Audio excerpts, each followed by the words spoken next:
Sholawat ini adalah bukti mahabbahnya kita juga kepada Rasulullah SAW. Bulian, hujatan orang lain ada, dan kadang-kadang dipandang sebelah mata.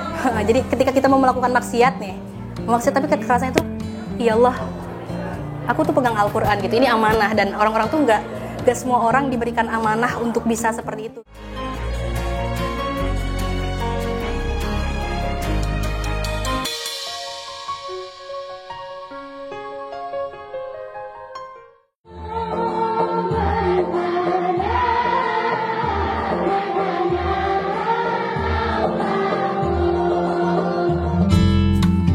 Muda, berbakat, dan menginspirasi adalah gambaran untuk Nada Sika.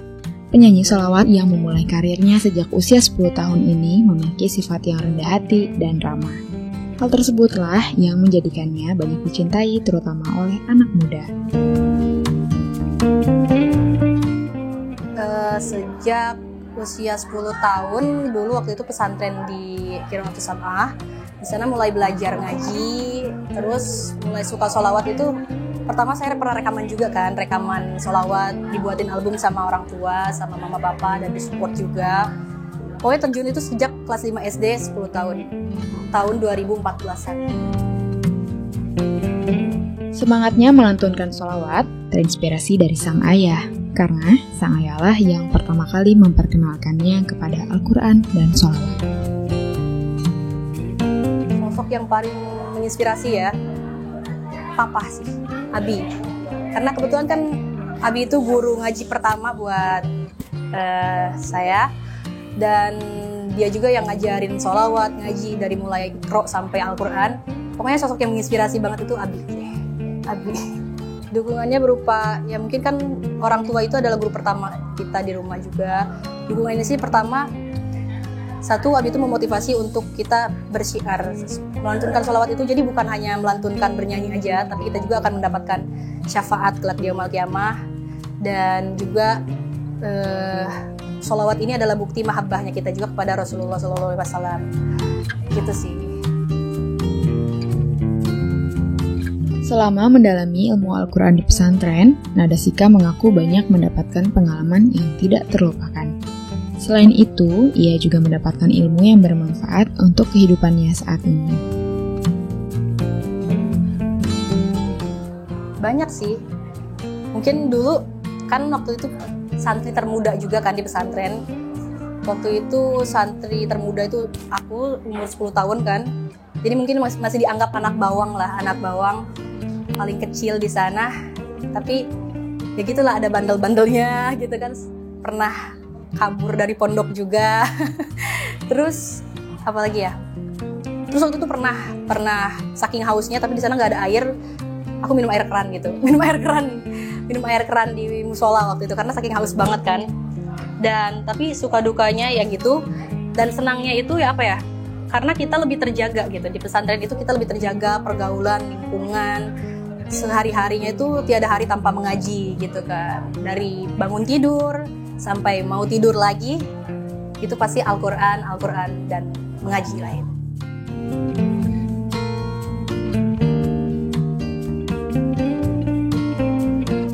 Yang terasa itu setelah mondok ya, lebih ke kita tuh lebih ke apa ya, adab sih, adab. Karena kata papa, yang berilmu itu belum tentu beradab, tapi yang beradab itu pasti berilmu gitu. Ya intinya sih kayak gitu. Dan yang paling terasa itu kita lebih terjaga karena kan menghafal Al-Quran juga di sana. Ketika kita menghafalkan Al-Quran, itu tuh tidak terasa juga kita lebih terjaga hatinya, lebih terjaga diri kita gitu, lebih terlindungi aja rasanya gitu. Jadi ketika kita mau melakukan maksiat nih, tapi kekerasannya itu, ya Allah, aku tuh pegang Al-Quran gitu, ini amanah, dan orang-orang tuh nggak semua orang diberikan amanah untuk bisa seperti itu gitu, menghafalkan Al-Quran. Jadi kayak sayang banget gitu kan, kalau mau ngelakuin maksiat, mau ngelakuin dosa tuh kayak ada yang ngingetin dari diri tuh, nggak boleh, kayak ada yang cegah gitu. Kayak gitu aja sih, lebih kejaga aja gitu, rasanya.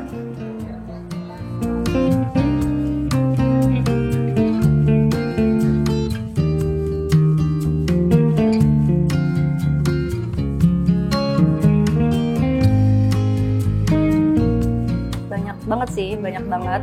Salah satunya mungkin ya yang udah lebih senior lah ya. seperti munsyid di luar negeri kayak Mustafa Atif, terus Muhammad Tarek, terus siapa lagi ya, Muhammad Yosef, Nisa Sabian juga mungkin kan ya, Kak Anissa Rahman. Banyak banget sih, inspirasi sholawat itu banyak banget. Dan kita itu di dunia sholawat ini gak merasa ada saingan ya, tapi lebih kayak partner dakwah aja gitu, bareng-bareng gitu.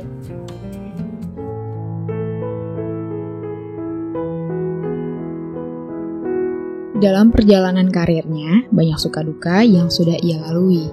Kritik pedas dan dipandang sebelah mata pernah ia dapatkan. Namun, Nada Sika berkeyakinan untuk memantapkan tekadnya pada tujuan awalnya, yaitu bersyiar.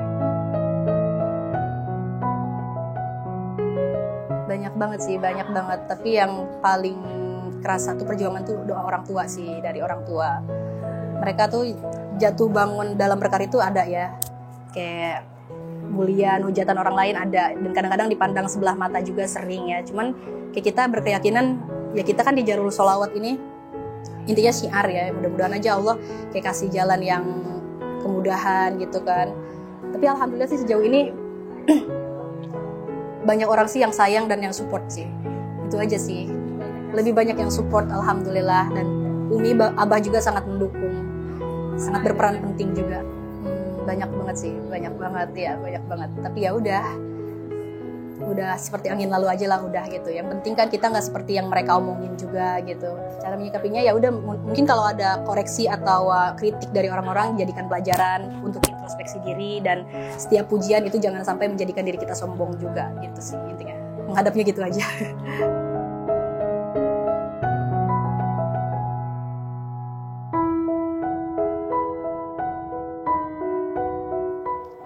Aku tuh pengen menjadi orang yang bermanfaat untuk orang lain, karena kan khairun nas anfa'uhum linnas, sebaik-baiknya manusia ialah orang yang bermanfaat untuk orang lain.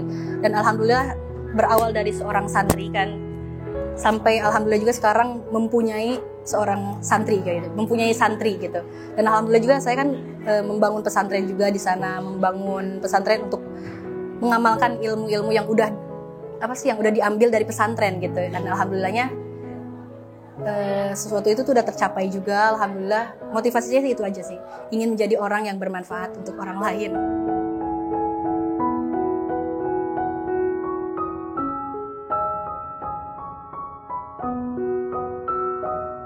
Intinya cintai sholawat karena sholawat itu adalah bukti mahabbahnya kita kepada baginda Rasulullah SAW. Dan kalau kita ingin mendapatkan keberkahan, cintai juga Al-Quran, karena dengan Al-Quran kita akan merasa lebih terjaga dan lebih terlindungi gitu hatinya dan diri kita juga gitu.